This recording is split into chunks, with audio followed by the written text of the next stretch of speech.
J'aimerais parler ici à une servante de Dieu. J'aimerais parler ici avec une femme de feu. J'aimerais donner un message profond à une femme, une guerrière de la prière. Tu te minimises beaucoup. Pourquoi? Parce que tu te dis que tu es une femme, que tu es vouée à l'échec.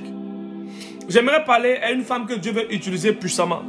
Avant de donner ces mystères, je vais m'appuyer toujours sur la parole. Alors tu me diras, mais homme de Dieu, tu parles de quoi? D'où la femme a l'autorité sur l'homme? Écoute-moi très bien. Je vais m'appuyer sur le Nouveau Testament et rentrer dans l'Ancien Testament. Parce que certains hommes de Dieu, quand ont étudié la théologie, disent que c'est fini. Certains mystères sont reliés à l'Ancien Testament, c'est plus dans le Nouveau Testament. Alors, qu'est-ce que la parole de Dieu dit? Qu'est-ce que ton Dieu, qu'est-ce que ton Seigneur dit? Matthieu 12, verset 29. Comment quelqu'un peut-il entrer dans la maison d'un homme fort et piller ses biens s'il n'a pas d'abord lié cet homme fort? Alors seulement il pillera sa maison. Lorsque le diable avait pour mission de détruire l'humanité, il n'a pas attaqué Adam d'abord. Il a commencé à attaquer Ève. Lorsque le diable devait se révéler à une personne, il n'a pas attaqué Adam. Il s'est révélé d'abord à Ève. La femme a la capacité depuis la Genèse, depuis le commencement, d'avoir accès au monde spirituel. La femme est connectée directement à la matrice spirituelle, à la matrice invisible. Et le diable a fait tomber la femme. Pourquoi? Parce que la femme était un bouclier pour un homme. Écoutez, je vais vous dire des choses profondes ici. Je suis l'un des hommes de Dieu rares dans la francophonie à dire ces choses en toute humilité.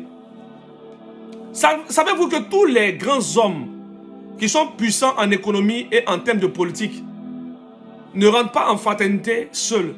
Quand tu rentres en fraternité, tu dois forcément initier ta femme. Parce que derrière un homme fort se cache une femme forte. Un homme fort qui n'a pas une femme qui a initié devient faible dans le monde spirituel. Et ça, c'est des choses que vous ne savez pas. Parce que ceux qui sont profonds le savent. Maintenant, écoutez-moi très bien. Le diable connaît tous ces mystères. Il a attaqué directement la femme. Parce qu'une fois qu'il pouvait attaquer la femme, il pouvait avoir automatiquement l'autorité sur l'homme automatiquement. Voilà pourquoi les hommes forts, les hommes influents, lorsque automatiquement ils sont coquifiés, ils essaient d'éliminer automatiquement les différents, ce que vous savez, que je n'ai pas dit ici pour ne pas que mon contenu soit suspendu.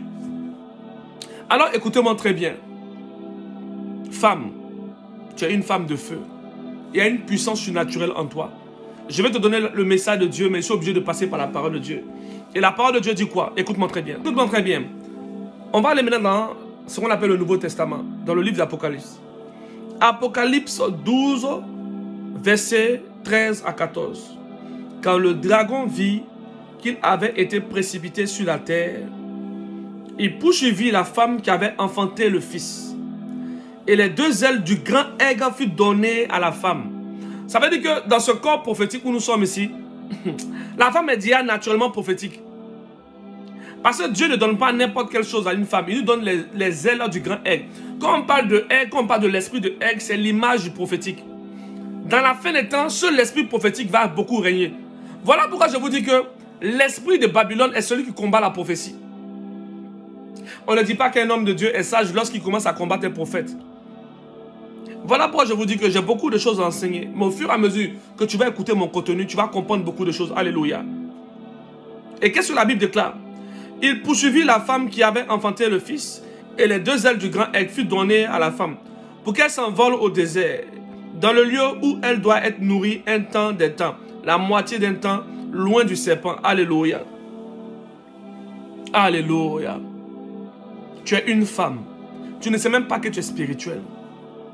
Là où tu me regardes, je prie à la fin de cette vidéo, tes yeux spirituels seront activés. Tes dons spirituels seront activés automatiquement. Ainsi, tu dois te poser une question. Pourquoi je suis combattu? Pourquoi je vis des moments étranges? Pourquoi je fais des rêves bizarres? Je m'en vais expliquer, c'est un prophète, il ne me comprend pas. Souvent, quand tu expliques tes rêves bizarres à un homme de Dieu, il fait son visage bizarre comme ça. Non? Il ne croit pas réellement à cela. Il ne croit même pas. Parce que quand tu expliques une chose surnaturelle à un homme, tu sauras en même temps si lui-même est surnaturel. Parce que le fait de ne pas croire est le signe déjà qu'il a aussi une carence dans cette dimension-là. Moi, je ne peux pas combattre un bébé spirituel. Si je combats un bébé spirituel, ça veut dire que moi-même, je ne suis pas encore assis dans la spiritualité. Tous ceux qui combattent les filles spirituelles sont des gens qui sont encore vides spirituellement. Qui aiment parler de mystère, mais eux-mêmes qui sont vides spirituellement. J'ai combattu une femme qui a commencé à voir dans le règne de l'esprit. En sachant que moi-même je vois dans le règne de l'esprit. C'est que je suis un bébé spirituel. Alors écoute-moi très bien. Femme de feu. Les combats que tu vois, où tu vois des créatures, tu vois des êtres attaqués, ces combats sont reliés à ta dimension spirituelle. Et je vais terminer ici par un verset et je vais prier à la fin. Alléluia. Je fais ces choses à cause de tous ceux qui me combattent. Écoutez, je suis dans la parole de Dieu. 1 Corinthiens 10, verset 13. Aucune tentation ne vous est survenue qui n'ait été humaine. Et Dieu, qui est fidèle, ne permettra pas que vous soyez tentés au-delà de vos forces. Mais avec la tentation, il préparera aussi le moyen d'en sortir, afin que vous puissiez la supporter. Alléluia. Cela veut dire que, écoute-moi très bien, ça ne sert à rien de fuir tes combats spirituels. Tout combat relié à ta vie est selon le niveau de l'huile que tu as. Quand tu vois un dragon t'apparaître, quand tu vois un être mystique t'apparaître, quand tu vois des êtres surnaturels t'apparaître, c'est parce que tu as cette domination.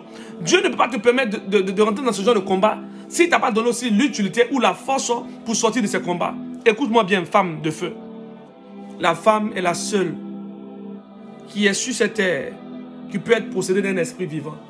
Quand une femme est enceinte, elle est enceinte d'un être vivant. La femme est une matrice, elle est un portail. J'ai beaucoup de choses à dire. D'ailleurs, l'un des anciens livres mystiques dit que Adam a eu aussi une autre femme qui a dû lutter avec lui et aussi s'est connecté automatiquement à, comment dirais-je, une principauté, un esprit dont je tais le nom. Je ne me donne pas l'enseignement ici. Pourquoi? Parce que ce n'est pas dans la Bible. Alléluia. Je me réfère que seulement ce qui est dans la Bible, afin que ceux qui sont ici puissent me comprendre. J'ai beaucoup de choses à vous dire encore, mais je m'en vais étape avec vous. Je m'en vais étape avec vous. Quand je parle, laissez le bon sens et réfléchissez. Écoutez ce que je dis. Ne soyez pas prompt à laisser des commentaires en écoutant le début du contenu. Et voilà pourquoi d'autres ont donné des commentaires un peu étranges, sans même comprendre.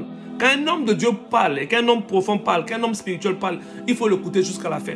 Je prie pour toi maintenant. Toi qui n'as pas de paix spirituelle. Toi qui as été combattu à cause des dons spirituels. Je suis disponible pour t'encadrer. Je suis là aujourd'hui pour prier pour toi.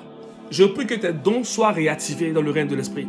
Je prie que tu sois une voix pour ta nation, une voix pour ta famille, une voix pour ta ville et que la faveur de mon Dieu puisse t'impacter puissamment avec le sourire prophétique. Cette génération va comprendre beaucoup de choses. Dieu veut bénir une femme qui va mettre au monde un prophète, un président. Sois béni puissamment.